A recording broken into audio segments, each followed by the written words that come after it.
સર્વે વૈષ્ણવોને મારા જય શ્રી કૃષ્ણ. આપ સર્વેનું મારી ચેનલ હસુ પટેલમાં સ્વાગત છે.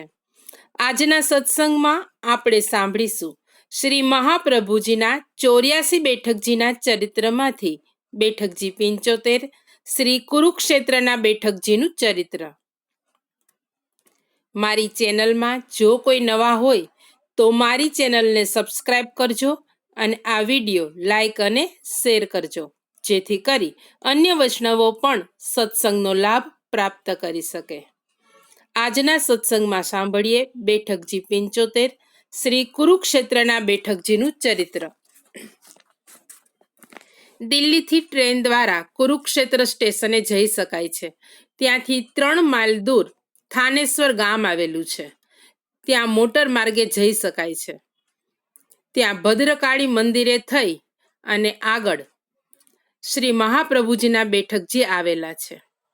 આ બેઠક કુરુક્ષેત્ર નામના ક્ષેત્રમાં આવેલા હોવાથી તે કુરુક્ષેત્રના બેઠકજી તરીકે જાણીતા છે. શ્રી મહાપ્રભુજી જ્યારે જ્યારે થાનેશ્વર પધાર્યા છે ત્યારે આ સ્થાનમાં બિરાજ્યા છે.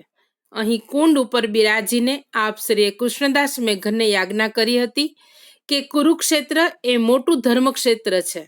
અહીં જ કૌરવો અને પાંડવો વચ્ચે મહાભારતનું યુદ્ધ થયું હતું. ભગવાન શ્રી કૃષ્ણે આ જ સ્થળે અર્જુનને શ્રીમદ ભગવદ્ ગીતા સંભળાવી પોતાના વિરાટ સ્વરૂપના દર્શન કરાવ્યા હતા. માટે આપણે પણ અહીં શ્રીમદ ભાગવત પારાયણ કરીશું. આપ શ્રીએ બીજા દિવસથી ત્યાં શ્રીમદ ભાગવત પારાયણનો પ્રારંભ કર્યો. જે દિવસે કથામાં યુગલ ગીતનો પ્રસંગ આવ્યો તે દિવસે એટલો બધો અલૌકિક રસ પ્રગટ થયો કે બધા સેવકો પોતાના દેહનું અનુસંધાન ભૂલી ગયા. સૌને મહા અલૌકિક આનંદ થયો. આપ શ્રીએ બધા સેવકોને સાવધાન કર્યા. અહીં પણ આપ શ્રીના ચરણારવિંદની રજ દ્વારા અનેક દેવી જીવોનો આપ શ્રીએ ઉદ્ધાર કર્યો. પછી આપ શ્રી અહીંથી આગળ હરિદ્વાર તરફ પધાર્યા.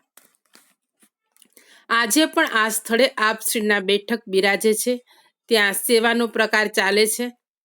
દિલ્હીથી આ સ્થળે જવાની સરળતા હોવાથી વૈષ્ણવોએ આ બેઠકજીએ અવશ્ય સેવા દર્શન માટે જવું જોઈએ.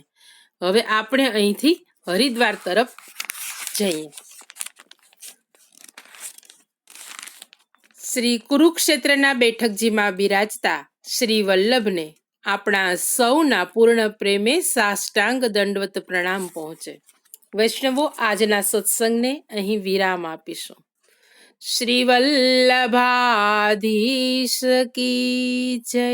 સર્વે વૈષ્ણવોને મારા જય શ્રી કૃષ્ણ.